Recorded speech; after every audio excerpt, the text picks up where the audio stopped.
بسم الله الرحمن الرحيم ألم نشرح لك صدرك ووضعنا عنك وزرك الذي அஸ்ஸலாமு அலைக்கும் வரஹ்மத்துல்லாஹி வபரகாத்துஹு. கண்ணியத்திற்குரிய சகோதர சகோதரிகளே, கடந்த சில தினங்களுக்கு முன்பாக நக்கீரன் இதழில் நான் தான் நபிகள் நாயகம் என்ற தலைப்பிட்டு காமுகன் நித்யானந்தாவை முஸ்லிம்களின் உயிரை விட மேலான பெருமானார் ஸல்லல்லாஹு அலைஹி வஸல்லம் அவர்களுக்கு ஒப்பிட்டு ஒரு கட்டுரையை வெளியிட்டிருந்தார்கள். அதை பார்த்த முஸ்லிம் சமுதாயம்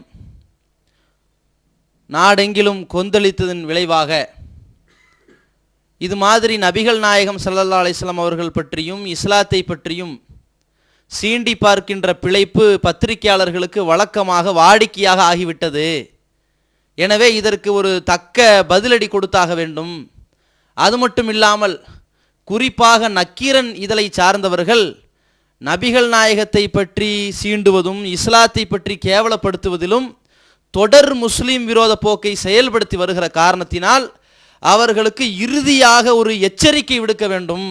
இது போன்ற ஒரு சூழலை நக்கீரன் இதழ் ஏற்படுத்தினால், அப்படி ஒரு முஸ்லீம் உணர்வுகளோடு விளையாட தூண்டினால், அதற்கு அவர்கள் முன் வந்தால் இந்த முஸ்லிம்கள் நக்கீரனுக்கு சரியான பாடத்தை கற்பிப்பார்கள் என்பதை நிரூபிக்கும் வகையில் ஒரு போராட்டத்தை செய்தே ஆக வேண்டும் என்று அங்கே மக்கள், சமுதாய விழிப்புணர்வு கொண்ட மக்கள், இந்த சமுதாயத்திற்காக விழிப்புணர்வு பெற்ற, இந்த சமுதாயத்தை விழிப்படைய செய்கின்ற ஒரே அமைப்பாக இருக்கின்ற நம்முடைய ஜமாத்தை தொடர்பு கொண்டு இந்த கோரிக்கையை கேட்டார்கள்.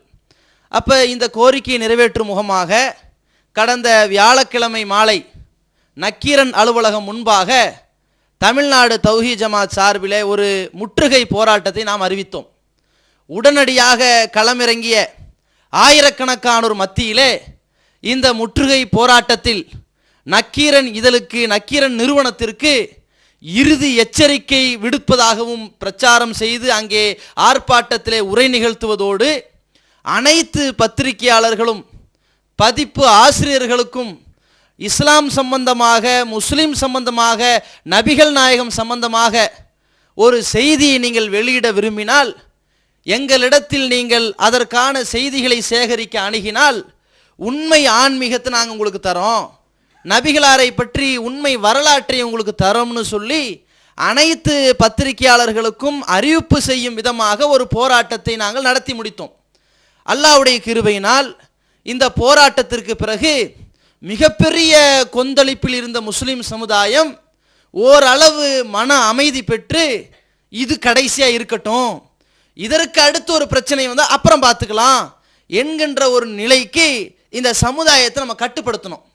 ஆனால் பொதுவாக இந்த தௌஹீத் ஜமாத் எந்த நல்ல நடவடிக்கைகளெல்லாம் ஈடுபடுகிறதோ அதற்கு எதிராகவே பிரச்சாரம் செய்ய வேண்டும் என்கின்ற நோக்கத்திலே ஒரு சில பேர் மக்களிடத்திலே களமிறங்கி இருக்கிறார்கள்.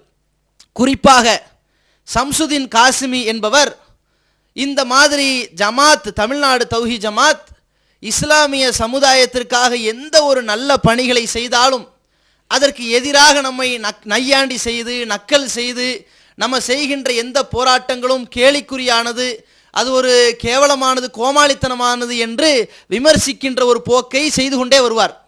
அதே மாதிரி நாம் எந்த நல்ல விஷயத்தை சொன்னாலும் அதற்கு எதிர் விஷயம் சொல்லக்கூடிய நிலையில் அவர் இருப்பார்.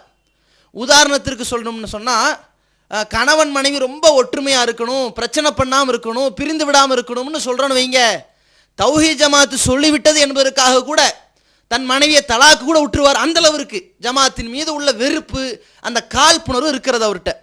அதனால் அவர் என்ன பண்ணுறாருன்னு கேட்டால், இந்த முஸ்லீம்களுடைய உணர்வுகளோடு விளையாடி கொண்டிருக்கிற இந்த நக்கீரன் இதில் கண்டித்து நம்ம ஆர்ப்பாட்டம் பண்ணியிருக்கிறோம். ஆனால் நம்மளால் ஒன்றும் பண்ண முடியல, முக்காடை போத்திக்கிட்டு அங்கங்கே பயான் தான் பண்ண முடியுது. இந்த சமுதாயம் உடனே மக்களை திரட்டி ஒரு ஆர்ப்பாட்ட களத்தில் இறங்கி ஒரு பெரிய அளவில் எச்சரிக்கை விடுத்திருக்கிறாங்க, அல்ஹம்துலில்லாஹ்னு சும்மா இருந்திருக்கணும். ஒன்று ஆர்ப்பாட்டத்தில் கலந்துருக்கணும். சரி, அதில் வராட்டியும் கூட இவர்களாவது இந்த சமுதாயத்துக்கு நின்று போராடுறாங்களே என்று சொல்லி மௌனியாவது இருந்திருக்கணும். இவர் என்ன பண்றார்? இந்த ஆர்ப்பாட்டம் பண்றது தேவையற்றது, இது நக்கீரனோடு பகச்சிக்கிறது என்று நக்கீரனுக்கு இப்பொழுது ஜால்ரா தட்டக்கூடிய வேலையை செய்து கொண்டிருக்கிறார். முதல்ல இவரை பற்றிய அந்த நிலையை சொல்வதற்கு முன்னால், இவர் எப்பேற்பட்ட பொய்யராக இருக்கிறார், இவர் மக்களிடத்திலே ஃபேமஸ் ஆக வேண்டும், பப்ளிசிட்டி ஆக வேண்டும் என்பதற்காக, எப்படி பப்ளிசிட்டி ஆக வேண்டும் என்பதற்காக வேண்டி நக்கீரன் இதழ் நபிகள் நாயகத்தை சம்பந்தப்படுத்தி சீண்டி பார்க்கின்றதோ அது மாதிரி இந்த சம்சுதீன் காசிமி தான் பப்ளிசிட்டி ஆக வேண்டும், மக்கள் மத்தியில் காசிமி அப்படி பேசிட்டார் இப்படி பேசிட்டார் ஃபேமஸ் ஆகணுங்கிற ஒரே நோக்கத்திற்காக பொய்களையும் புரட்டுகளையும் அவதூறுகளையும் அள்ளி வீசக்கூடிய வேலையை அவருடைய வேலையாகவே ஒரு வாடிக்கையாகவே செய்து வருகிறார். இதற்கு ஒரு தக்க சான்றாக சொல்ல வேண்டும் என்றால், கடந்த சில ஆண்டுகளுக்கு முன்னால், கடந்த சட்டமன்ற தேர்தலுக்கு முன்பாக நாம் கும்பகோணத்தில் லட்சக்கணக்கான முஸ்லீம்களை திரட்டி ஒரு கோரிக்கை மாநாடு நடத்தினோம். நம்முடைய ஜமாத் இந்த மாநாடை நடத்திவிட்ட பிறகு முஸ்லிம்களிடத்திலும் அரசியல்வாதிகளிடத்திலும் ஒட்டுமொத்த மனித சமுதாயத்திடத்திலும் ஒரு அறிவிப்பு செய்தோம். என்ன செய்தோம்? திமுக அரசாங்கம் நமக்கு துரோகம் அளித்திருக்கிறது, அதிமுக அரசாங்கம் துரோகம் அளித்திருக்கிறது, இருந்தாலும் அவர்கள் செய்த துரோகத்தை எல்லாம் மறக்க தயாராக இருக்கிறோம். எதற்காக? முஸ்லிம்கள் பின்தங்கி இருக்கிறார்கள், சிறுபான்மையராக இருக்கிறார்கள், மூன்றாந்தர குடிமக்களாக இருக்கிறார்கள், இவர்களுக்கு இடஒதுக்கீடு வழங்க முன்வந்தால் நீங்க எங்களுக்கு எவ்வளவு துரோகம் பண்ணியிருந்தாலும் நாங்கள் அதை மன்னிக்க தயாரு, மறக்க தயாரு, உங்களுக்கு ஓட்டு போட தயாருன்னு அறிவிச்சோம். அறிவிச்ச மறுகணமே என்ன செய்யறாங்கன்னு சொன்னா, அதிமுக அரசாங்கம் இருந்த சந்தர்ப்பத்தில் முதல்வராக இருந்த ஜெயலலிதா அவர்கள் முஸ்லிம் சமுதாயத்தை அழைத்து, முஸ்லிம்கள் ரொம்ப பின்தங்கி இருக்கிற காரணத்தினால அவர்களுடைய நிலையை அனுசரித்து அதை ஆய்வு செய்து அவர்களுக்கு தக்க இடஒதுக்கீடு வழங்கணும் என்று ஒரு ஜிஓ பிறப்பிக்கிறாங்க. ஒரு அரசு ஆணையை கமிஷன் நியமிக்கிறாங்க. அப்படிப்பட்ட அரசு ஆணையை பிறப்பித்த நேரத்தில் இந்த 12 பேர் கொண்ட பல முஸ்லீம் ஜமாத்துகளை சார்ந்த 12 பேர் கொண்ட குழுவில் நம்முடைய ஜமாத்தும் இருக்கிறது. அதிலே இந்த பொய்யன் காசிமியும் சேர்ந்து வருகிறார். வந்து கொண்டு ஜெயலலிதா அவர்கள்ட்ட முன்னாடி பார்த்துட்டோமே பேசிட்டோமேங்கிற அந்த குழுமையில் வெளியே முஸ்லீம் சமுதாயத்திற்கு இடஒதுக்கீடு சம்பந்தமாக கோரிக்கை வைத்தோம். முஸ்லீம் சமுதாயம், அப்பாவி சமுதாயம் சிறையிலே வாடிக்கொண்டிருப்பது குறித்து கோரிக்கை வைத்தோம். அதற்கு முதல்வர் அவர்கள் தக்க நடவடிக்கை எடுப்பதாக சொன்னார்கள். இடஒதுக்கீடு சம்பந்தமாக ஒரு ஜிஓ அமைத்திருப்பதாக ஒரு அரசு ஆணை பிறப்பித்ததாக சொல்லியிருக்கிறார்கள். அழகான ஒரு தீர்ப்பை வழங்கியிருக்கிறார்கள். மக்கள்கிட்ட ஃப்ளாஷாக நானும் அதில் கலந்துக்கிட்டேன். அவங்க 10, 11, 12 பேரில் நானும் ஒருத்தன் காட்டுறதுக்கு ஒரு பேட்டி கொடுத்துட்டு ஒரு 2 நாள் கூட இல்லை, யார்கிட்ட எப்படி பேசினாரோ, எவ்வளவு காசு வாங்கினாரோ, எப்படி பேரம் பேசினாங்களோ, எப்படி விலை போனாரோ தெரியல. நம்ம ஜமாத்துக்காக வேண்டி எதிர்க்கணுங்கிறதுக்காக வேண்டி செஞ்சாரான்னு தெரியல. உடனே என்ன பண்ணுறாருன்னா, இந்த ஆணையெல்லாம் செல்லாது, முதல்வர் எங்களுக்கு துரோகம் பண்ணிட்டாங்க, அதெல்லாம் பொய் புரட்டு அப்படின்னு மாற்றி பேச ஆரம்பிக்கிறாரு. என்ன நினச்சிட்டாருன்னா, இந்த மக்கள்லாம் முட்டா பசங்க, கிறுக்கு பயிலுவ, ஜெயலலிதா அவர்கள் எங்களுக்கு இடஒதுக்கீடு தந்துட்டாங்க, அதுக்கான ஆணை பிறப்பிச்சிட்டாங்க, எனவே இவர்களுக்கு ஆதரிக்கலாம்னு பேட்டி கொடுத்தாலும் ஏற்றுக்குவாங்க, ஜெயலலிதா அவர்கள் எங்களுக்கு துரோகம் பண்ணிட்டாங்கன்னு சொன்னாலும் ஏற்றுக்குவாங்க, இல்லைன்னு சொன்னாலும் மக்கள் நம்ப தயார் இருக்குது, ஆமான்னு சொன்னாலும் மக்கள் நம்ப தயாராக இருக்குன்னு சொல்லி உங்களை கேவலப்படுத்தி உங்களை முட்டாள்தனமான மக்களாக சித்தரித்து இது மாதிரி முன்னுக்கு பின் முரணான இந்த பேட்டி கொடுக்கிற வழக்கத்தை கடந்த காலத்தில் செய்து பொய்யன் காசிமி என்ற பெயரை வாங்கியவர் தான் இவர். இவரை பற்றி உங்களுக்கு தெரியணும்னா அவர் பேசிய கிளிப்பிங்ஸ்ல இருந்தே உங்களுக்கு ஆதாரத்தை காட்டுறோம். நான் ஒரு கமிஷன் ஒன்று போட்டிருக்கிறேன் அப்படின்னு சொல்லி அந்த கமிஷனை பற்றியும் அந்த அம்மையாரே தெளிவாக சொன்னார்கள். எப்படின்னு சொன்னா, இது புதிய கமிஷன் அல்ல, இது புதுசாக இப்போ போட்ட கமிஷன் இல்லை, 1993 கிட்டத்தட்ட 13 வருஷத்துக்கு முன்னாடியே போட்ட கமிஷன் இது. இதுவரை 8 முறை இந்த கமிஷன் ரினியூல் பண்ணப்பட்டிருக்குது, புதுப்பிக்கப்பட்டிருக்குது. அதே மாதிரி இந்த முறையும் இந்த கமிஷனை ரினியூல் பண்ணியிருக்கிறேன். ஏன்னா கடந்த டிசம்பரோட அந்த கமிஷன் காலாவதி ஆயிடுச்சு. 2 நாளைக்கு முன்னாடி தான் நான் புதுப்பிச்சேன். 1ஆம் தேதி அந்த கமிஷன் ரினியூல் பண்ணினேன். ரினியூல் பண்ணதில் என்ன ஆச்சு அப்படின்னு சொன்னால், நான் 1ஆம் தேதி ப்ரெஸ் மீட் கொடுக்கறதுக்கு முன்னாடியே தேர்தல் அறிவிப்பு வந்ததுனால நான் இது ப்ரெஸ் கொடுக்க முடியல. நான் இதை போகிற ஊர்களில் என்னுடைய பிரச்சாரத்தின் போது இந்த செய்தியை சொல்லிக்கிறேன் அப்படின்னு சொல்லிட்டு அந்த கமிஷனில் 2 வரி இங்கிலீஷில் தான் இருந்துச்சு. இங்கிலீஷில் படித்து காட்டினாங்க. படித்து காட்டிய பிறகு அந்த கமிஷனுடைய காப்பி எடுத்து கொடுத்தாங்க. கொடுத்த உடனே யார் அந்த கமிஷனை ஒளிப்படையாக சொல்கிறேன், நான் யாருக்கு ஆதரவாகவும் சப்போர்ட்டாகவும் பேச நடந்த விஷயங்களை அல்லாஹ்வை சாட்சியாவது உண்மையாக சொல்கிறேன். யார் அந்த கமிஷனை வாங்கி படிக்கவும் இல்லை, படித்து பார்க்கவும் இல்லை, அப்படியே ஃபைலை கொடுத்தாங்க, வாங்கி வச்சுக்கிட்டாங்க. வாங்கி வச்சு எல்லாமே கப்சிப்னு ஆகிட்டாங்க. அந்த அறிக்கையை அம்மா கொடுத்தாங்களாம். அது ஆங்கிலம் தெரியாதான், படித்து பார்க்கலையாம். அட 4 ஆலிம் சாக்களுக்கு மட்டும்தான் ஆங்கிலம் தெரியாது. அங்கே இருந்த அந்த 12 பேரில் எனக்கு ஆங்கிலம் தெரியாது, சரி உண்மைதான். சம்சுதீன் காசிமிக்கு அதை விட 0 தான், அது உண்மைதான். கான் பாக்கவி ஓரளவுக்கு ஆங்கிலம் புரிவார், படிச்சுக்கிடுவார். அதே மாதிரி தர்வேஸ் ரசாதி ஆங்கிலம் தெரியுமான்னு எனக்கு தெரியலன்னு வச்சுக்கிடுவோம். மீது உள்ளவர்கள் ஆங்கிலம் தெரியாத ஆட்களா? பல ஆண்டுகள் கல்லூரியில் பேராசிரியராக இருந்தவர்களுக்கு ஆங்கிலம் தெரியாதா? அதே மாதிரி எம்எஃப் கானுக்கு ஆங்கிலம் தெரியாதா? அப்போ ஆங்கிலம் தெரிந்தவர்கள்லாம் தான் அங்கே இருந்தாங்க. ஆனால் இவர் என்ன சொல்றாரு, அது யாரும் படித்தே பார்க்கவில்லை. எந்த அளவுக்கு படித்து பார்த்தோம் என்றால், எம்எஃப் கான் அவர்கள் எனக்கு பின்னாடி இருக்கிறார். முதல்வர் அவர்கள் அந்த அறிக்கையை கையில் தருகிறார்கள். பஷீர் பார்க்கிறாரு, என்னிடத்தில் வருது. பின்னாடி இருந்து இது பழைய கமிஷனை புதுப்பிக்கிறாங்க, இது எப்படி நமக்கு ஏற்றுக்கிற முடியும்னு எம்எஃப் கான் கேட்கிறார். நான் அந்த ஆர்டரை காட்டி, இந்த பாரா புதுசு, இதில் முதல்வர் ஒரு அர்த்தம் செஞ்சு காட்டினாங்களே, அந்த அர்த்தம் சரியான்னு அவர்கிட்ட கேட்குறேன். முதல்வர் அந்த ஆங்கிலத்தை வாசித்து விட்டு அவங்களே அதுக்கு தமிழாக்கமும் செய்கிறார்கள். தப்பாக தமிழாக்கம் செய்தால், முதல்வர் அவர்களே உங்களுடைய தமிழாக்கம் தவறு, அப்படி மூலத்தில் இல்லையே என்று பேராசிரியர் அப்துல் காதர் கேட்டிருப்பார், எம்எஃப் கான் கேட்டிருப்பார். அவங்க யாரும் கேட்கவே இல்லை. இருந்தாலும் நான் என்ன கேட்குறேன், எம்எஃப் கான் அவர்களே இந்த பாராவில் ஒரு அர்த்தம் சொன்னாங்களே முதல்வர், அந்த மாதிரி இருக்குதா? அந்த அர்த்தம் இருக்குது, ஆனால் இது பழைய அர்த்தம் புதுப்பிச்சிருக்கிறாங்க, அது பிரச்சனை இல்லை. அந்த அர்த்தம் கரெக்டானு கேட்குறேன். அந்த அர்த்தம் தெளிவாக இருக்கு. முஸ்லீம்கள் கிறிஸ்தவர்கள் பின்தங்கி இருக்கிறார்கள், பல புகார்கள் வருகிறது. அவர்களுடைய இடஒதுக்கீடை இம்ப்ரூவ் பண்ணுவதற்காக வேண்டி, அது பற்றி ஆய்வு செய்து அறிக்கை அளிப்பதற்காக வேண்டி இந்த கமிஷன் அமைக்கப்படுகிறது என்று ஒரு பாரா புதுசாக சேர்க்கப்படுகிறது. அப்போ இது பழைய அறிக்கை தான், அதெல்லாம் அவசியம் வேற. இப்போ நான் பாயிண்ட் என்ன வர்றேன்னு கேட்டால், அது எல்லாரும் வாசிட்டோமா? வாசித்த பிறகு நாங்கள் செய்தியாளர்கள் அறையில் இருந்து கொண்டு என்ன செய்கிறோம், ஒரு அந்த பிரஸுக்கு எப்படி செய்தியை கொடுக்கிறது, பத்திரிகைக்காரர்கள் வெளியே இருப்பார்களே, அது எப்படி செய்து கொடுப்பது என்பதற்காக வேண்டி ஒரு அறிக்கை மாதிரி எழுதுகிறோம். எழுதும்போது அந்த எம்எஃப் கான் அவர்கள் கேட்கிறார்கள், இது பழைய அறிக்கை தான், இது புதுசு இல்லை, எனக்கு உடன்பாடு இல்லைங்கிற சொல்லிட்டு இருக்கிறார். அப்போ நான் பார்க்கறத சொல்கிறேன், நீங்கள் அவருக்கு அதை புரிய வைங்க, அது என்ன அந்த பாராவை எடுத்து காட்டி அவர் கொஞ்சம் விளக்க வைங்க. விளக்கணும், முடிஞ்சு வச்சு கதை. வெளியே வர்றோம், இவர் தான் பார்க்கலங்கிறார்ல. இவர் என்ன சொன்னார், முரண்பாட்டுக்கு நான் சொல்ல வர்றேன், நான் பார்க்கவில்லை, இடஒதுக்கீடு உண்மை இல்லை, அது குப்பை, அது சல்லிகாசு பிரயோஜனம் இல்லை, அது பழைய அறிக்கை தான், அது புதுசுலாம் ஒன்றும் இல்லை என்றெல்லாம் சொல்லக்கூடிய ஒருத்தர், இதெல்லாம் எங்கேயே பார்த்துட்டோம், செய்தியாளர் அறையிலேயே அதெல்லாம் வாசிக்கப்படுது. எம்எஃப் கான் ஆட்சேபம் பண்றார் என்பது அவருக்கு தெரிகிறது, என்ன ஆட்சேபனை என்றும் தெரிகிறது, அப்பவே அது பழைய அறிக்கை தான் என்பதும் தெரிகிறது.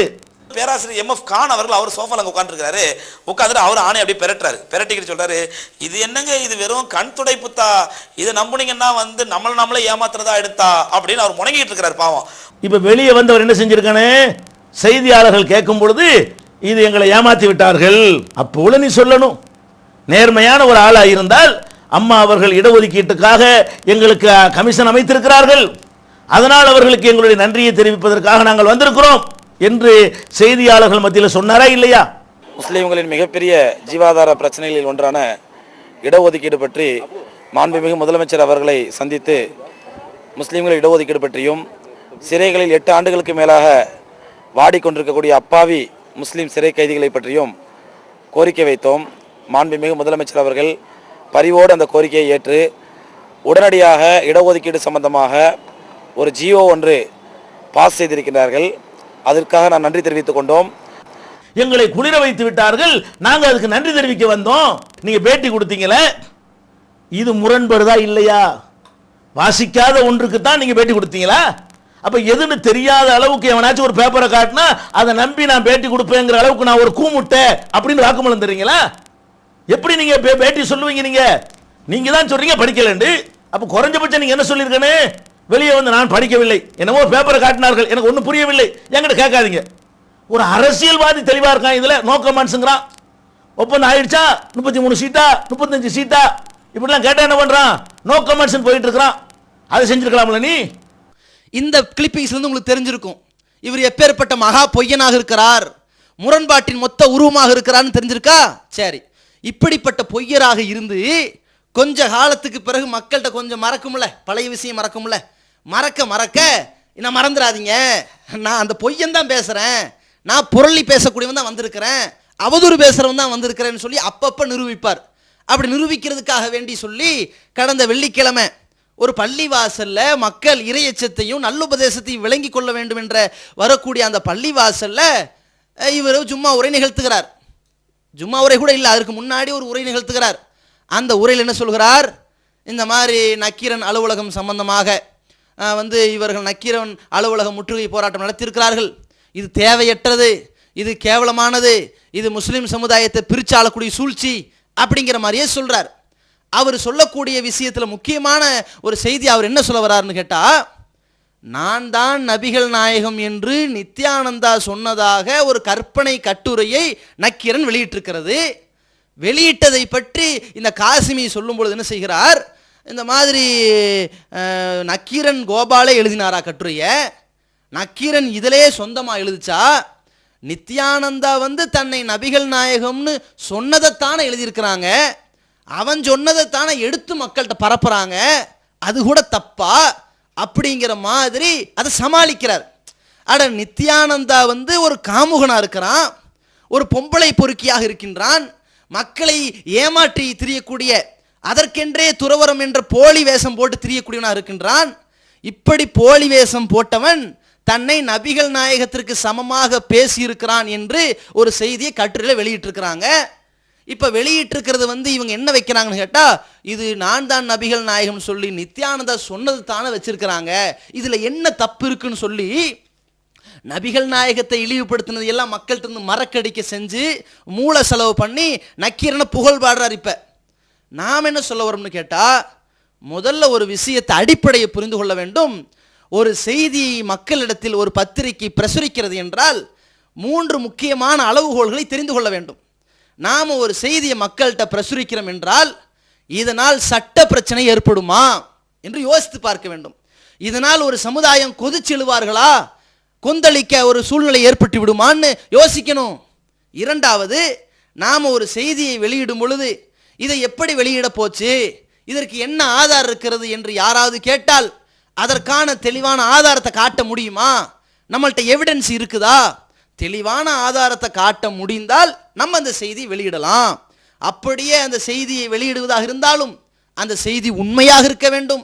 அந்த செய்தி மக்களிடத்தில் சட்ட பிரச்சனை, சமூகத்தினுடைய சட்ட ஒழுங்கு பிரச்சனை ஏற்படுத்தி விடாத செய்தியாக இருக்க வேண்டும்.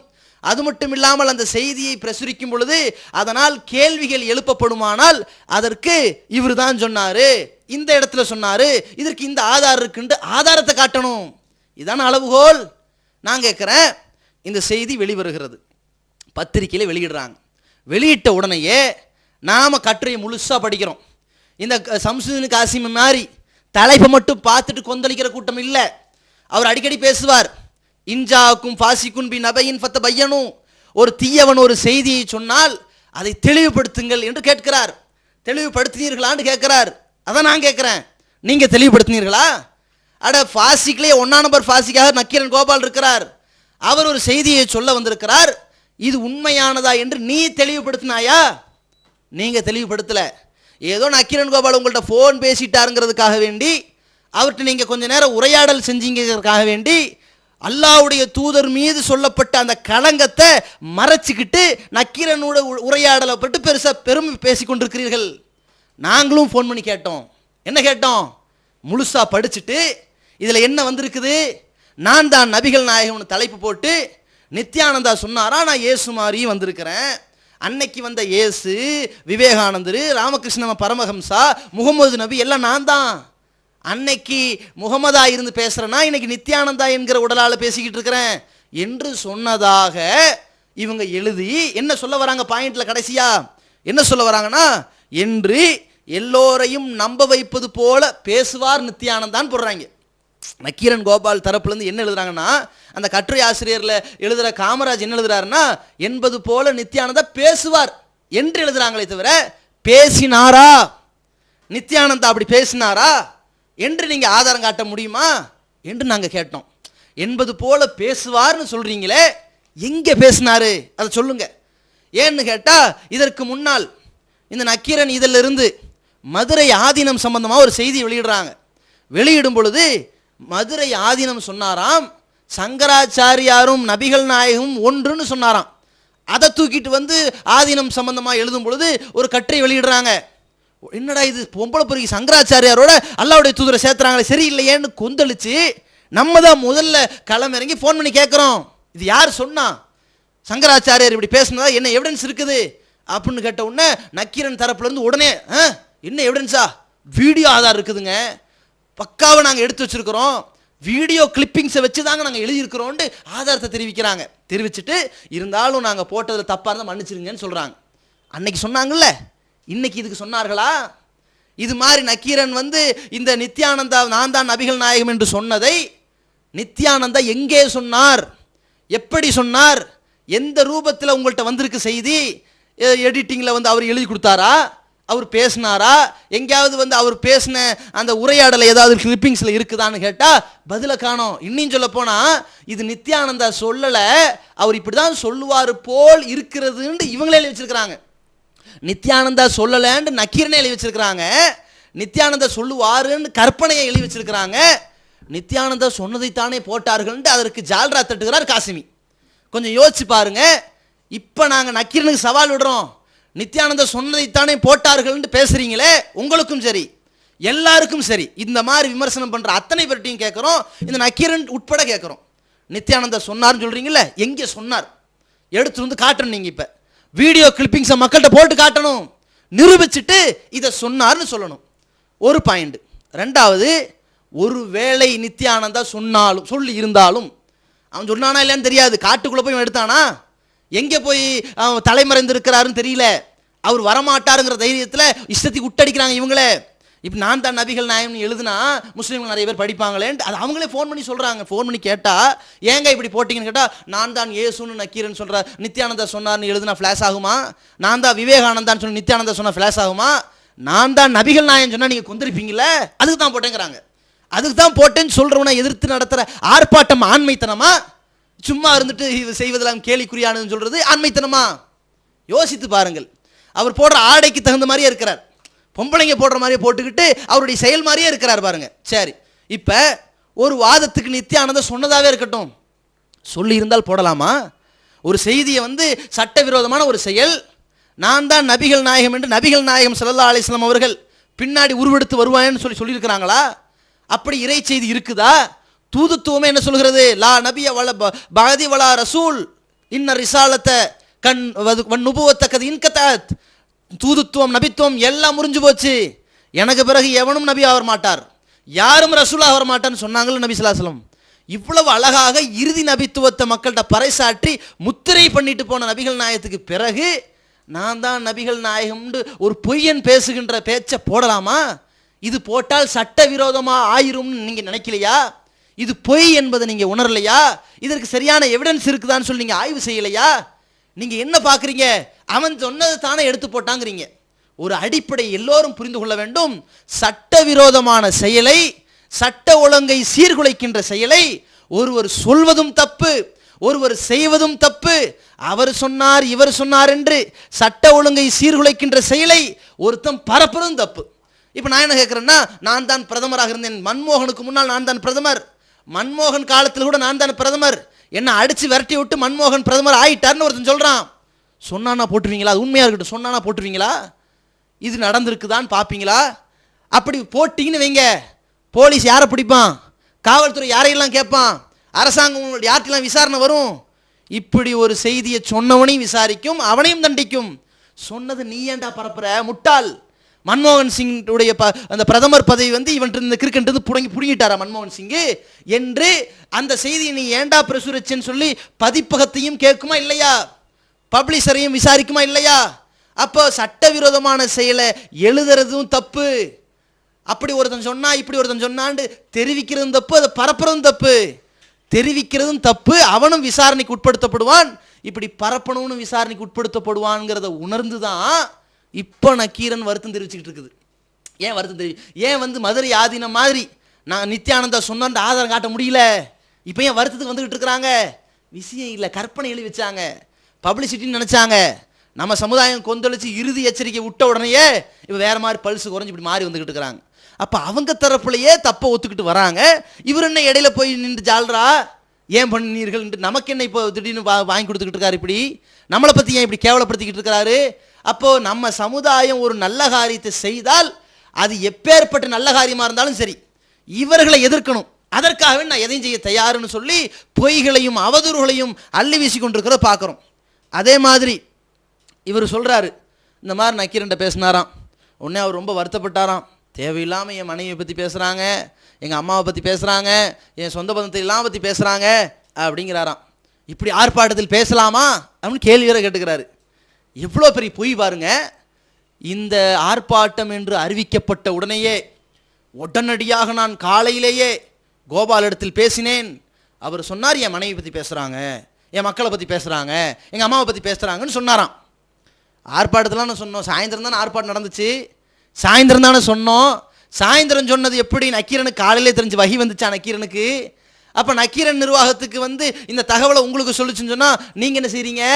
பிட்டப் அப்படி சேர்த்துறது. சாயந்தரம் என்ன சொல்லியிருப்பாங்க, காலையில் கோபால் என்ன சொன்னதா மக்கள்கிட்ட சொல்லலாம், எப்படிலாம் சேர்த்தி விட்டு தௌஹீத் ஜமாத்தை திட்டலாம், அதுக்குன்னு இவங்களா சேர்த்தி விட்டு போய் பேசுறது. ஒரு விஷயத்தை புரிஞ்சுக்கணும். சாயந்தரம் ஆர்ப்பாட்டத்தில் கோபாலுடைய மனைவி சும்மா பேசுனது உண்மைதான். நான் தான் பேசினேன் பிரச்சாரத்தில். நான் என்ன பேசினேன்? நக்கீரன் கோபாலுடைய மனைவியை தரைக்குறவா பேசினேன்னா? தரைக்குறவெல்லாம் பேசலை. நான் என்ன கேட்டேன்னா, எப்பா நான் தான் நபிகள் நாயகம்னு நித்யானந்தா சொன்னார்னு நீங்கள் எழுதுறீங்களே, இதனால் சட்ட ஒழுங்கு பாதிக்கப்படுமே, இது ஒரு பொய்யான கற்பனையை போய் எழுதி வச்சிருக்கிறீங்களே, இதனால் முஸ்லீம் சமுதாயத்தில் கொந்தளிப்பு ஏற்படுமே. உதாரணத்திற்கு உங்களுடைய மனைவியை நித்யானந்தா கூட்டிட்டு ஓடிட்டார்னு ஒரு கற்பனையை வைத்துக்கொள்வோம். உதாரணத்திற்கு வைத்து கொண்டால் அப்படி ஒருத்தன் பிரசுரித்தால் நீ சும்மா விடுவியா? நீ கோவப்படுவீல? நீ கொந்தளிப்பீல? எப்படா இதை சொல்ல போச்சு, எப்படி இது சொன்னதை பரப்ப போச்சுன்னு கேட்பீல? அப்போ பரப்புனது பற்றி உனக்கு இருக்கிற கோபம் மாதிரி தான் ஒட்டுமொத்த முஸ்லீம் சமுதாயத்துடைய கோபம் எவ்வளோ பெருசு இருக்கும் அப்படின்னு தான் கேட்டோம். இது இஸ்லாத்தில் கூட அனுமதிக்கப்பட்டது தான். அல்லாவே குரானில் சொல்கிறான். 43 அத்தியாயத்தில் 81 வசனத்தில் என்ன சொல்கிறான்? குல் நபியை நீங்கள் சொல்லுங்கள், இன்கானலிர் ரஹ்மானி வலதுன், அல்லாஹுக்கு மகன் இருக்கிறதா பிள்ளை இருக்கிறதா இவர்கள் பேசிக்கொண்டிருக்கிறார்கள்.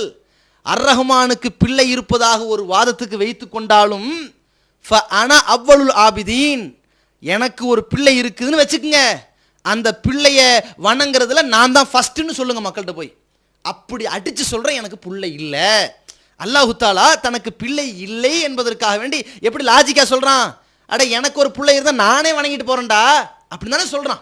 அப்போ அல்லாஹ்வே இன்னொரு இடத்துல என்ன சொல்றான்? லவ்கான ஃபீஹிமா ஆலிஹத்துன் இல்லல்லா லா ஃபஸதத்தா, இந்த வானம் பூமிக்கு அல்லாஹ்வோடு பல கடவுள் இருப்பார்களே ஆனால் வான பூமியெல்லாம் செதஞ்சு நாசமாக போயிருங்கிற அல்லாஹ். இருப்பார்களே ஆனால் செதஞ்சிருந்து அல்லாஹ் சொல்றான். அதுக்காக வேண்டி பல கடவுள் இருக்கிறாங்கன்னு அர்த்தமா? இருக்கிறாங்கன்னு அர்த்தமா? அல்லது இருந்தால் எப்படி செதஞ்சு போகுமோ நாசமாயிருமோ அதனால எந்த கடவுளும் இல்லை, நான் ஒருத்தன் தான் நல்லா புரிய வைக்கிறான் உணர்த்துறாங்கிறது அதுக்கு அர்த்தமா? நபிகள் நாயகம் ஸல்லல்லாஹு அலைஹி வஸல்லம் அவர்கள் கூட சொன்னார்கள். என்ன சொன்னாங்க? அந்த ஒரு கூட்டம் பனு மக்சூமி என்ற குலத்தார்களுடைய இல்லத்தில் ஒரு ஃபாத்திமா என்கிற பெண் திருடின உடனே என்ன சொன்னாங்க நபி ஸல்லல்லாஹு அலைஹி வஸல்லம்?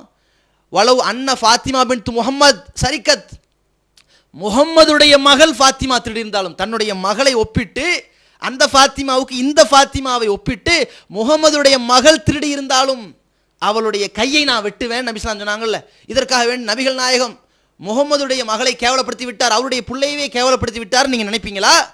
இல்லை, நபிகள் நாயகம் தான் மகளா இருந்தாலும் அவ்வளவு நீதியா நடந்துக்கிறாங்க, கையை வெட்டு வேண்டு சமுதாயத்துக்கு உணர்த்துறாங்கன்னு புரிஞ்சுக்குவீங்களா?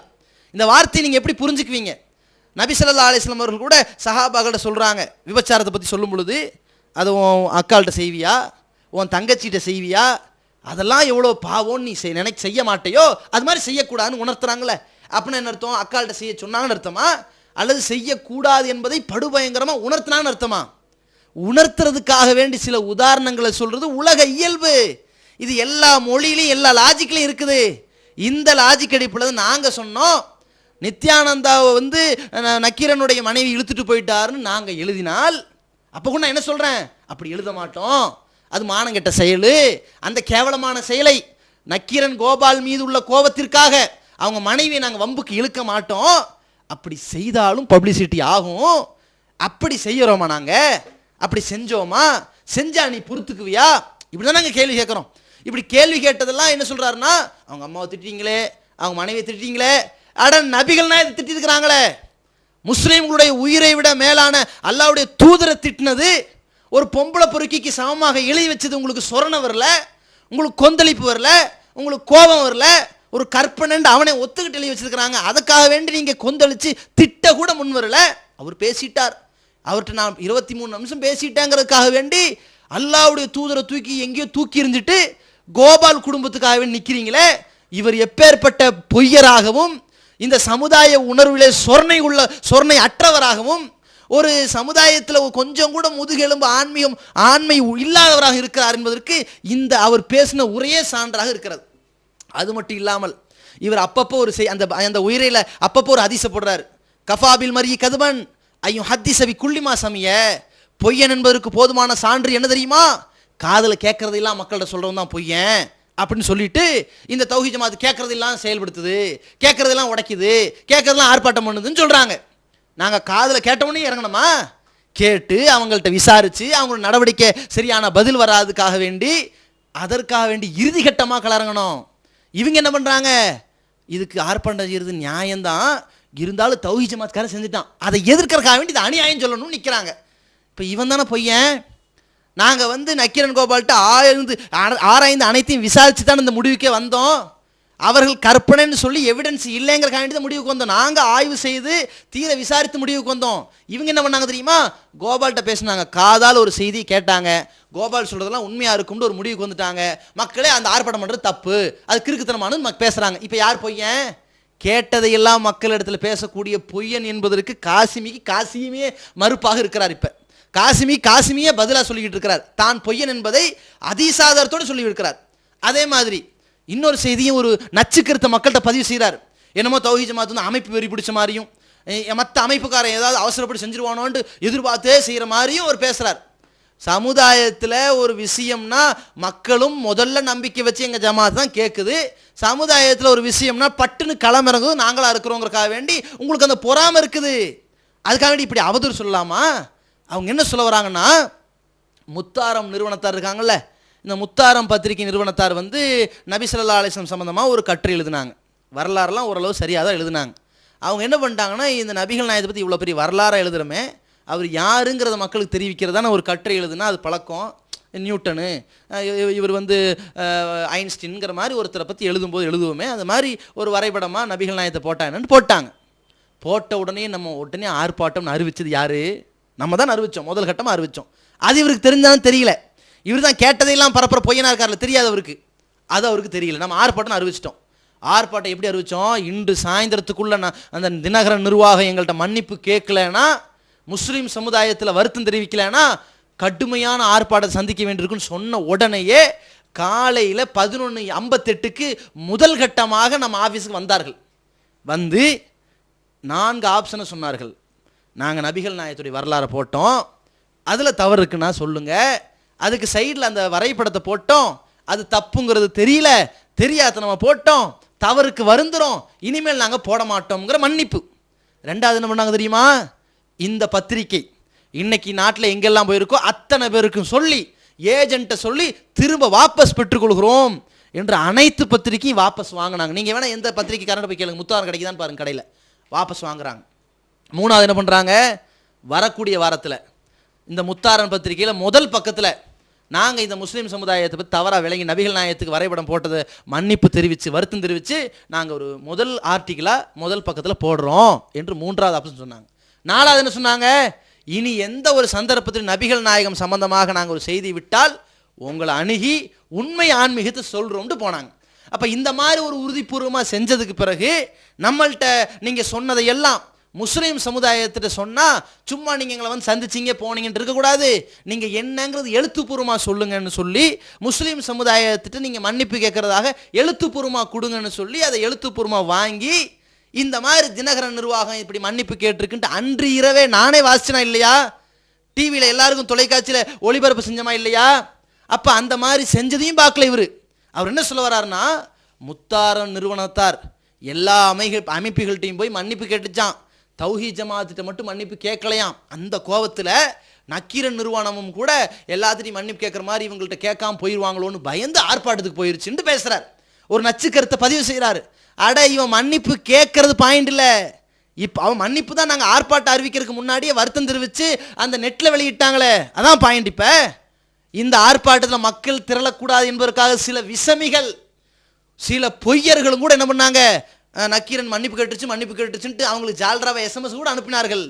மக்கள் கொந்தளிப்பு அடங்கலையே, ஆர்ப்பாட்டத்தை திரண்டாங்களே, வருத்தம் தெரிவிச்சதுக்கா போனோம்? அதுக்கு இல்லை, எச்சரிக்கைக்கு போனோம். இதுதான் ஃபர்ஸ்ட் அண்ட் லாஸ்ட் வார்னிங் விடுக்க போனோம். வார்னிங் விடுக்க போன உடனே நாங்கள் வந்து மன்னிப்பு கேட்பார்கள்னு எதிர்பார்த்தோமா? நாங்கள் தான் எதிர்பார்க்கல. அறிவிச்ச உடனே ஓடி வந்தது யார்? தினகரன் நிர்வாகம் முதல்ல எங்கள்கிட்ட தான் வந்துச்சு. இது கூட நான் பெருமைக்கு சொல்ல, இப்படி பொய் பேசுறதுனால பதிவுக்கு சொல்லிக்கிறேன் உங்களுக்கு.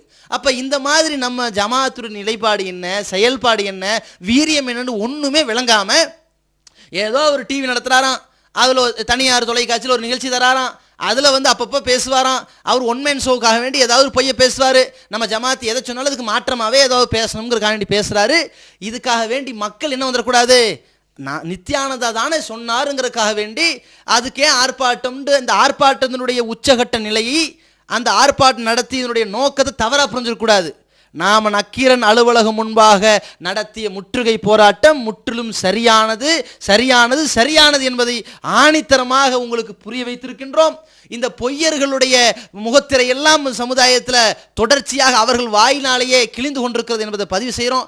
இன்னும் சொல்ல போனால் நாம் அவர் பணிபுரிகின்ற அந்த மக்கா மஸ்ஜித் நிர்வாகத்தை கேட்டுக்கொண்டது என்னென்னா, இப்படிப்பட்ட லூசுகளையெல்லாம் எப்படி நீங்கள் இமாமா போட்டிருக்கீங்கன்னு வருத்தமாக இருக்குது. ஏன்னா முதல்ல இவருக்கு ஒரு நல்ல ஒரு தமிழகத்தின் இந்தியாவினுடைய தாய் கல்லூரின்னு சொல்கிற மாதிரி இருக்கிற ஒரு கல்லூரியில் இவருக்கு எப்படி பட்டம் கொடுத்தாங்கன்னே வருத்தமாக இருக்குது. ரெண்டாவது, இந்த லூசுகளை எல்லாம் பாருங்கள் எந்த மாதிரின்னு கேட்டால், இவர் சும்மா விட்டடிச்சு போய் பேசுவார்.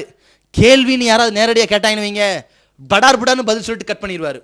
இவருடைய பழக்கம் எப்படி தெரியுமா? கடந்த காலத்தில் நான் யார் கேள்வி கேட்டாலும் பதில் சொல்லணும்னு உட்காருவார். தெரிஞ்சால் தெரியுதுன்னு சொல்லணும், இல்லைனா ஆய்வு செய்கிறோம் பிறகு பதில் சொல்கிறேன்னு சொல்லணும், இல்லாட்டி எனக்கு இந்த பதில் தெரியாதுங்க வேறு ஆள்கிட்ட கேளுங்கன்னு சொல்லணும்.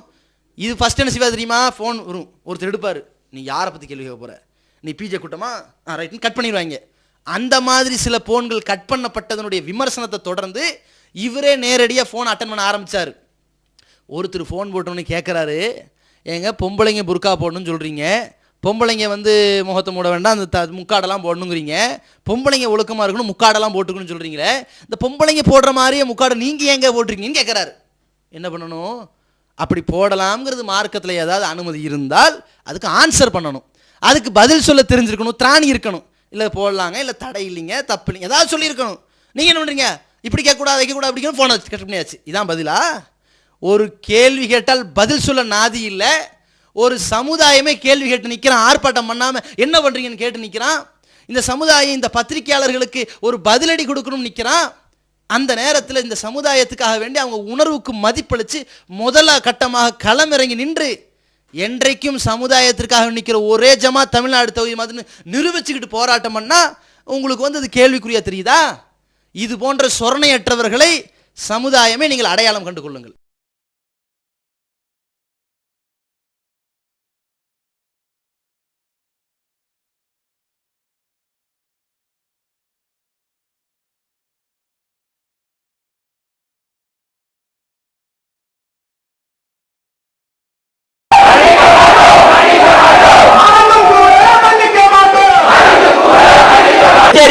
எச்சரிக்கை, நக்கீரன் கோபாலே எச்சரிக்கை, நாதி எட்டு போய்விடுவாய், நாதி எட்டு போய்விடுவாய், நிம்மதி எட்டு போய்விடுவாய்.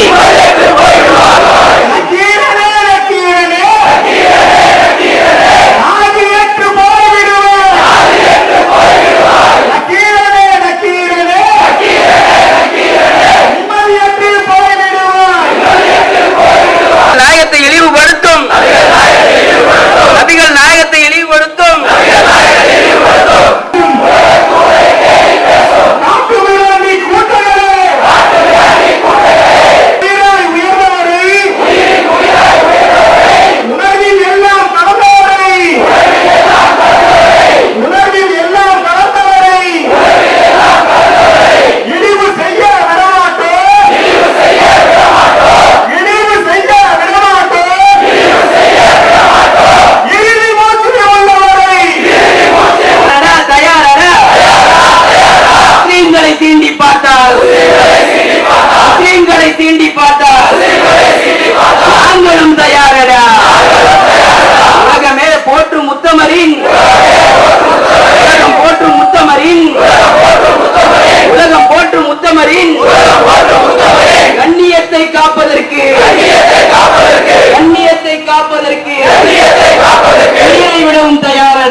அக்பர்.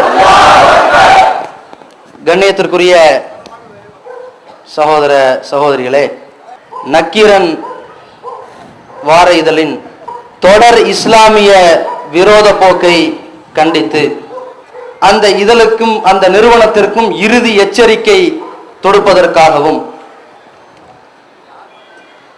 முஸ்லிம்களை பற்றி, இஸ்லாத்தை பற்றி, முஸ்லிம்களின் உயிரினும் மேலான நபிகள் நாயகம் ஸல்லல்லாஹு அலைஹி வஸல்லம் அவர்களை பற்றி பதிப்பகம் வெளியிடக்கூடியவர்கள் மற்றும் கட்டுரை எழுதக்கூடியவர்களுக்கும்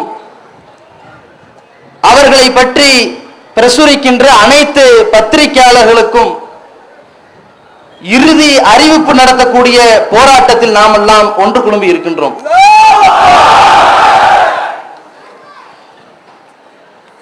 நக்கீரன் வார இதழில் அப்படி என்ன முஸ்லிம்களுடைய கொந்தளிப்பை சம்பாதிக்கக்கூடிய அளவிற்கு கட்டுரை வந்தது என்று சிலரும், நபிகள் நாயகத்தை பற்றி நித்யானந்தா சொன்னதைத்தானே நக்கீரனில் எழுதியிருக்கிறார்கள், இதில் என்ன பெரிய குற்றம் என்பதை பற்றியும் சிலர் பேசி வருகிறார்கள். முதலில் இந்த போராட்டம் எதற்காக என்பதை அனைத்து தரப்பு மக்களும் நியாயமாக உணர்ந்து கொள்ள வேண்டும். பொதுவாக பத்திரிகைகளை பொறுத்தவரைக்கும் ஒரு செய்தியை ஊரறிய, உலகறிய, நாடறிய எடுத்துச் சொல்வதற்கு தான் அவர்களுடைய நோக்கமே. ஒரு இடத்திலே சம்பவம் வெடிக்கிறது என்றால் அது சம்பவத்தை அலசி ஆராய்ந்து உண்மை ரூபத்தை வெளிக்கொண்டு வரக்கூடிய கடமையை செய்யக்கூடியவர்கள் துரிதமான செய்திகளை மக்களிடத்தில் எடுத்துச் சொல்வதற்காகவும், உண்மையான செய்திகளை மக்களிடத்தில் எடுத்துச் சொல்வதற்காகவும் பத்திரிகைகளை பிரபலியப்படுத்துவதற்கு ஒரு வாய்ப்பு இருக்கிறது. அதுதான் இயல்பு. ஆனால் நக்கீரன் போன்ற வகைராக்கள் கொண்ட பத்திரிகைகள் எல்லாம் மக்களிடத்தில் பப்ளிசிட்டி ஆக வேண்டும் என்பதற்காக மட்டுமே, மக்களிடத்தில் பெயர் பெற வேண்டும் என்பதற்காக மட்டுமே ஏதாவது ஆபாச கட்டுரைகளை எடுத்து மக்களிடத்தில் விநியோகம் செய்து கொண்டிருக்கின்ற, ஒரு வியாபாரம் நடத்தி கொண்டிருக்கின்ற மஞ்சள் பத்திரிகை நடத்தக்கூடிய வேலையை செய்கிறார்கள். அது மட்டும் இல்லாமல் இஸ்லாமிய சமூகத்தை தாக்கி எழுதினால், முஸ்லிம்களை திட்டி எழுதினால், ஏதாவது சம்பந்தமில்லாத கட்டுரையிலே நபிகள் நாயகத்தை சீண்டி எழுதினால் முஸ்லிம்களிடத்திலே கொந்தளிப்பு ஏற்படுமே, அதனால் நிறைய பத்திரிகைகளை வாங்குவார்களே என்ற ஒரு கோர புத்தி கொண்ட பப்ளிசிட்டியை விளங்கி இந்த மாதிரியான முஸ்லிம் விரோத போக்கை கடைபிடித்து வருகிறார்கள். இது இன்று நேற்றுமா இந்த நக்கீரன் செய்து வருகிறது? புதிதாக உண்டாக்கி இருக்கிறது? இன்றைக்கு இந்த அப்பாவி பெண்களை நாசமாக்கி, அப்பாவி சமுதாயத்தை, அவர்களுடைய காசுகளை அபகரித்த நித்யானந்தா கும்பலை பற்றி கட்டுரை எழுத வேண்டியவர்கள் அதை பற்றி எழுதியதோடு விட்டுவிடாமல், அந்த நித்யானந்தா சொன்னானாம் இயேசுவும் நான் தான், முகமது நபியும் நான் தான் என்று சொன்னதாக ஒரு செய்தியை போட்டு அதற்கு நான் தான் நபிகள் நாயகம் என்று ஒரு இலக்கிய வடிவத்தில் தலைப்பை போட்டு, பார்த்தீர்களா நித்யானந்தா நபிகள் நாயகம் என்றும் தன்னை சொல்லி இருக்கிறான் என்று மக்களிடத்திலே விளம்பரப்படுத்துகிறார்கள். இந்த விளம்பரப்படுத்துவதன் மூலமாக நக்கீரன் இந்த சமுதாயத்திற்கு எந்த செய்தியை கொண்டு வருகிறான் தெரியுமா? அவன் நோக்கம் என்ன தெரியுமா? மக்களிடத்தில் கேள்வி கேட்டு வரும் பொழுது அது நித்யானந்தா சொன்னதைத்தான் நான் போட்டேன்னு சொல்கிறான். ஆனால் உண்மை நோக்கம் என்ன? இந்த கேவலப்பட்ட நித்யானந்தா மாட்டிக்கொண்டது போல, கற்பழிப்புல சிக்கி தவிக்கிறது போல, ஓடி ஒளிகிறது போலதான் எல்லா கூட்டமும் அதான் நபிகள் நாயகம் என்பதாக திருச்சி வம்புக்கு இழுக்கிற வேலையைத்தான் இந்த நக்கீரன் இதழ் செய்திருக்கிறது. கேட்டா என்ன பண்றான்? அவனை தொடர்பு கொண்டு, ஏன் இந்த மாதிரி நான் தான் நபிகள் நாயகம் என்று நித்யானந்தா சொன்னதா போடுறீங்கன்னு கேட்டா, நாங்களா சொன்னோம், நித்யானந்தா சொன்னதுதானே போட்டோம். அப்ப நித்யானந்தா நான் தான் இயேசுன்னு சொன்னா அதை போட்டுக்க வேண்டியதானே? நித்யானந்தா நான் தான் விவேகானந்தர் சொன்னா அதை போட வேண்டியதானு கேட்டா, அவங்கள்ட்ட அப்படி தலை போட்டா பப்ளிசிட்டி வராது இல்லைங்க. பேப்பர் வாங்க மாட்டாங்கல்ல, நான் தான் நபிகள் நாயகன் போட்டா கொந்தளிப்பீங்கல்ல, அதற்கு தாங்குறாங்க.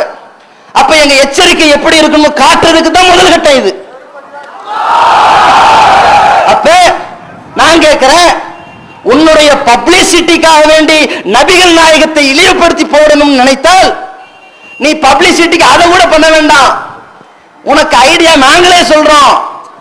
நக்கீரன் கோபாலுடைய பொண்டாட்டியை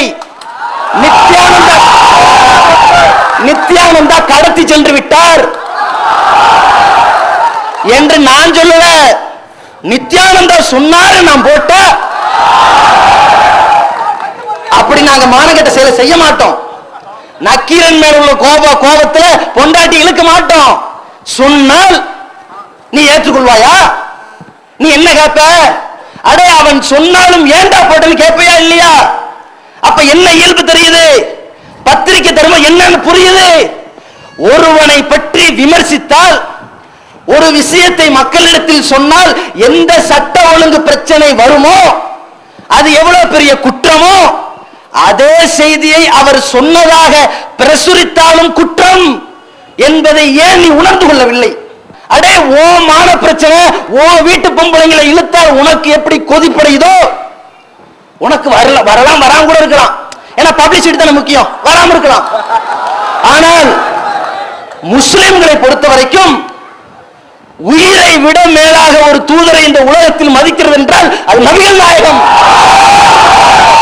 இந்த கோபாலை விட கோடான கோடி மக்களுடைய கோபம் எப்பேற்பட்டதுன்னு தெரியுமா உனக்கு? அந்த கோபத்தை இறுதி எச்சரிக்கையாக விட்டுத்தான் செய்கிறோம். கடைசி வார்த்தை, நீ இப்படி பப்ளிசிட்டி பண்ணுவதற்காக இந்த நேரத்தில் நித்யானந்தாவை தூக்கிவிட்ட இந்த நக்கீரன் இன்டர்நெட்டுமா செய்கிறார்? இந்த போராட்டத்திற்கு அடுத்தபடியாக இந்த ஜமாத் எந்த போராட்டத்தையும் நடத்தப் போவது கிடையாது.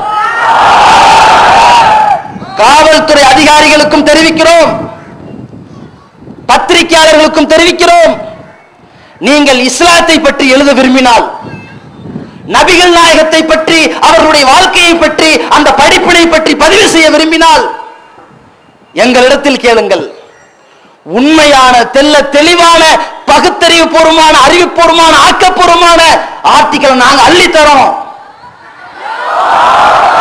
பப்ளிசிட்டி எதிர்பார்த்து இந்த நக்கீரன் நாய்கள் செய்ததை நீங்கள் கடைபிடித்தால், வட மாநிலங்களில் மராத்தியர்கள் அநியாயத்திற்காக பத்திரிகை அலுவலகத்தை உடைப்பதை நியாயத்திற்காக இந்த சமுதாயம் செய்ய வேண்டிய நிலை. ஒரு ஒட்டுமொத்த இஸ்லாமிய சமுதாயத்தை சீண்டி பார்த்து நாட்டை ரணகலம் ஆக்க நினைக்கின்ற இந்த பத்திரிகையாளர்களுடைய இந்த வேலைக்கு கடுமையான நடவடிக்கை எடுத்து தீர வேண்டும் என்று இந்த கூட்டத்தின் வாயிலாக உங்களுக்கு ஒரு வேண்டுகோளை, ஒரு கோரிக்கை வைத்துக் கொள்கிறோம்.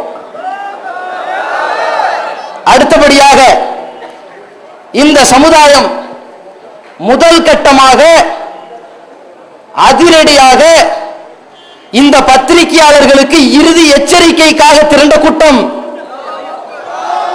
இதற்காக வேண்டி எந்த பேனர்களோ போஸ்டர்களோ விளம்பர சுவரொட்டிகளோ ஏற்பாடு செய்யப்படாமல் 10 பைசா பெருமானம் உள்ள, வெறும் 10 பைசா பெருமானம் உள்ள மெசேஜில் திரண்ட கூட்டம். நாளைக்கு இது போன்ற காரியங்கள் தொடருமானால் இந்த ஜாம்பஜாரில் கூடிய கூட்டம் தமிழகம் முழுவதும் திணறும் என்பதை எச்சரிக்கையாக சொல்கிறோம். இறுதியாக சமுதாயத்திற்கு வைக்கின்ற கோரிக்கை, இது போன்ற நபிகள் நாயகம் ஸல்லல்லாஹு அலைஹி வஸல்லம் அவர்களுக்கும் இஸ்லாத்திற்கும் முஸ்லிம்களுக்கும் எதிராக பத்திரிகையாளர்கள் துவேஷமான காரியங்களில் ஈடுபடும் பொழுது, அதற்கு ஜனநாயகத்திற்கு உட்பட்டு நியாயமான போராட்டங்களுக்கு அழைப்பு விடுக்கும் பொழுது அணிவகுக்கின்ற, ஒன்று திரள்கிற, சாதித்து சரித்திரம் படிக்கிற சமுதாயம் நாளைக்கு இது போன்ற காரியம் தொடர்ந்தால், அந்த நேரத்தில் தலைமை உங்களை அழைத்தால் நீங்கள் ஒன்றுபடுவீர்களா? இன்ஷா அல்லாஹ் அணிதிரள்வோம், சரித்திரம் படிப்போம், சாதித்து காட்டுவோம். இது செய்ய விடமாட்டோம், இரு மூச்சு உள்ளவரை யானடா யானடா தயாரடா தயாரடா தயாரடா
வண்டி எடுங்க, வண்டி எடுங்க.